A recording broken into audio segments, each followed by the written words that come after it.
This is part 2. We're determining points on the unit circle, and we're going to be looking at the 45-degree and 60-degree angles in the unit circle. So here's the unit circle once again, and we know it's a unit circle because it has a radius of 1. It goes through the points 1, 0, 0, 1, -1, 0, and 0, -1. So we know the radius is 1. So I'm actually going to put that on the green triangle here. Let's reconsider the blue special triangle over here where it's 1, 1, and root 2, and the angles are 45 and 45. So we're going to compare that to our green one. So you can see I compare two triangles. So it's a 45, 45, 90, 45, 45, 90. And this is 1, 1, root 2. But the root 2 and the hypotenuse here became 1 on the hypotenuse here. So that means to get from this triangle to this triangle, we need to divide each of the sides by root 2. So root 2 divided by root 2 gives me the one that I had here. And I can do the y is equal to the 1 in the blue triangle divided by root 2 to get to the green one. And same thing with the x. So x is 1 over root 2 and y is 1 over root 2. Let's plot that point on our unit circle. So this is 1 over root 2, 1 over root 2. So once again, what is the connection to SOHCAHTOA? We formerly knew that x was equal to cos theta because this is the adjacent and this is the hypotenuse. Similarly, y is equal to the sine of theta because this is the opposite from the angle related and the hypotenuse.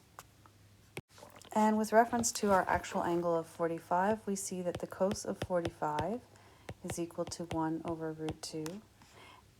And the sine of 45 is equal to 1 over root 2. As a side note about 1 over root 2, oftentimes, and even in videos that I have left for you, you'll see it written somewhat differently.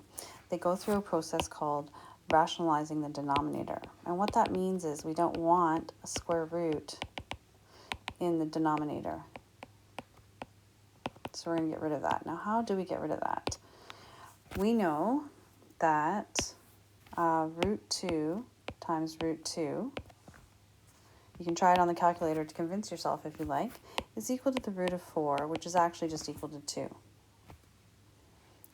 And that's true for any number. So root 5 times root 5 equals 5. Root 7 times root 7 equals 7. So in order for us to rationalize the denominator, we're going to start with the 1 over root 2. And we want to get rid of the root 2 on the bottom, so we're going to multiply the bottom by root 2 because we know that that will get rid of it. Well, we can't just change things like that, but we can multiply both the top and bottom by root 2, which is the same as multiplying by 1. If I do that, I end up with root 2 over 2. So you'll often see, instead of 1 over root 2, you'll see root 2 over 2 in some of the videos, just because they want to rationalize the denominator. Let's find the points of the related angles in all of the other quadrants. We know that this is 45 degrees. If that's 45 degrees, then the blue angle will be 135 degrees. So we're looking at the 135 degree angle, and we're going to figure out the ordered pair that goes at that point. Now, we can compare it by using the special triangle that we have here, and we already know that this is 1 over root 2. Now, the issue is that it's in the negative side, so it's a negative 1 over root 2.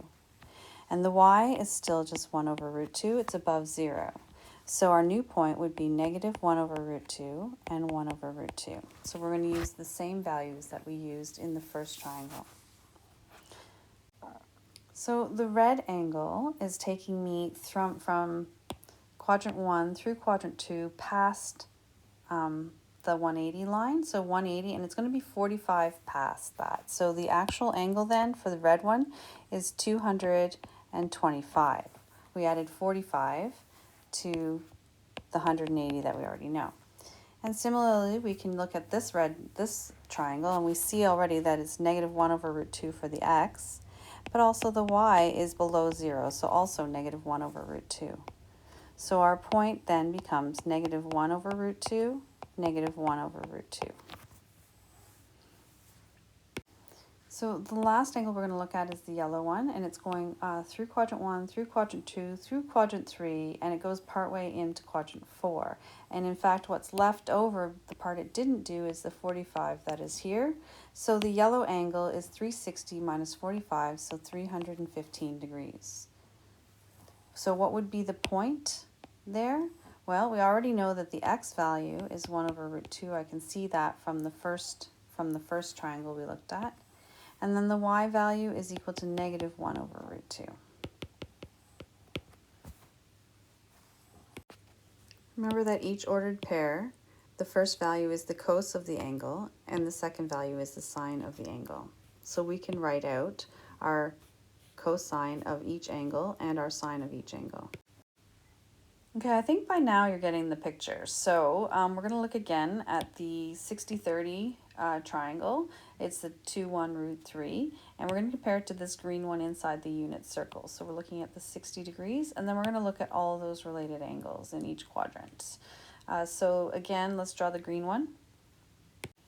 So if we compare this triangle to this one, we'll notice that the hypotenuse is 2 here, but in our unit circle, the hypotenuse is only 1. So to get from this triangle to this triangle, I'm going to divide by 2. That means that y will equal, it was root 3 in the blue one, divide by 2 to get to the green one. And x was 1 in the blue one, so divide by 2 to get the green one. So x is equal to 1/2.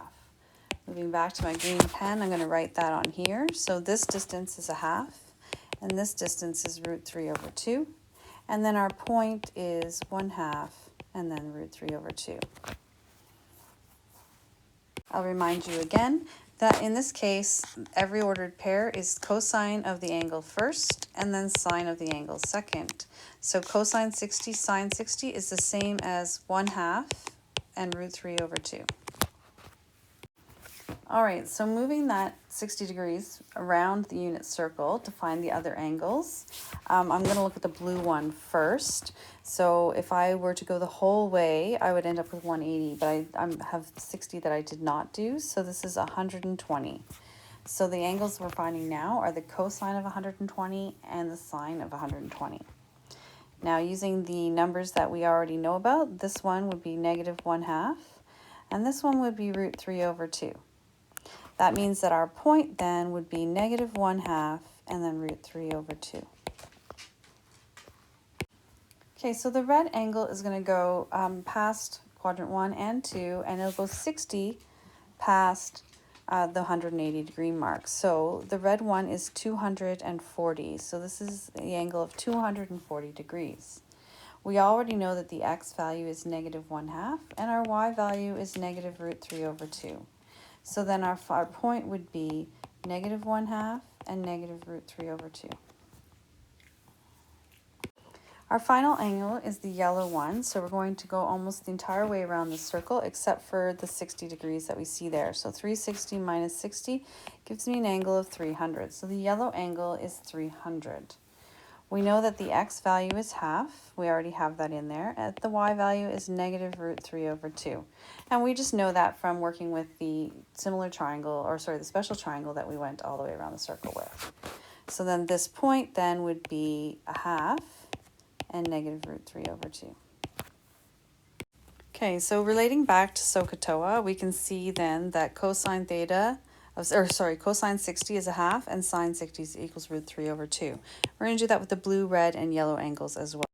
So the cosine of 120 would be negative 1/2, and the sine of 120 would be root 3 over 2. Moving to the third quadrant, the cosine of 240 is negative 1/2, and the sine of 240 is negative root 3 over 2. And in the fourth quadrant, the cosine of 300 would be 1/2, and the sine of 300 would be negative root 3 over 2. Okay, so I've summarized all of the angles on this page, the 30 ones, the 60, and the 45s. You'll notice that the colors, so for instance, the greens align with the 30-degree angles, and the blue align with the 45, and the red align with the 60. So you'll see that all the red numbers are the same if we ignore the sign. Similarly, all the blue numbers are the same, ignoring sign. And of course, same with the green. And if you recall, we know that every single point is cos theta first and then sine theta first. So then what kind of conclusions, what other conclusions can we make?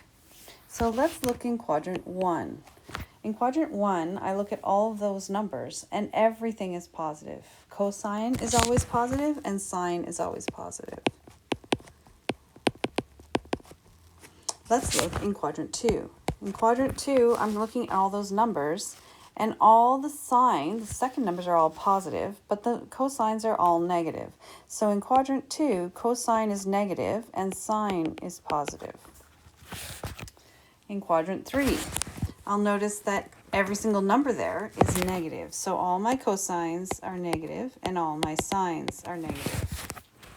And finally, in quadrant 4, I notice that the cosines are all positive, but the sines are all negative. So I'm making some connections towards this unit circle. This is leading us towards a particular rule that I want to introduce. But before I do that, let's talk about tan. Do you recall that tan is equal to sine over cos? So if that is true, then in quadrant 1, a positive divided by a positive, so sine over cos, would be positive. In quadrant 2, a positive divided by a negative would make tan negative. In quadrant 3, a negative divided by a negative would make tan positive. And finally, in quadrant 4, a negative divided by a positive would make tan negative. So I'm going to get my highlighter out and look at what's positive. So in quadrant 1, all of my trig ratios are positive. In quadrant 2, only sine is positive. In quadrant 3, only tan is positive. And in quadrant 4, only cos is positive. That leads me to my final conclusion and introducing to you the cast principle. The cast principle says that cos is positive here, all of them are positive here, sine is positive here, and tan is positive here. And that gives us the cast principle, something that you can remember. So all angles in the first quadrant are positive, have positive sine and cosine and tan. In the second quadrant, only sine will be positive. In the third quadrant, only tan will be positive, and in the fourth quadrant, only cosine will be positive.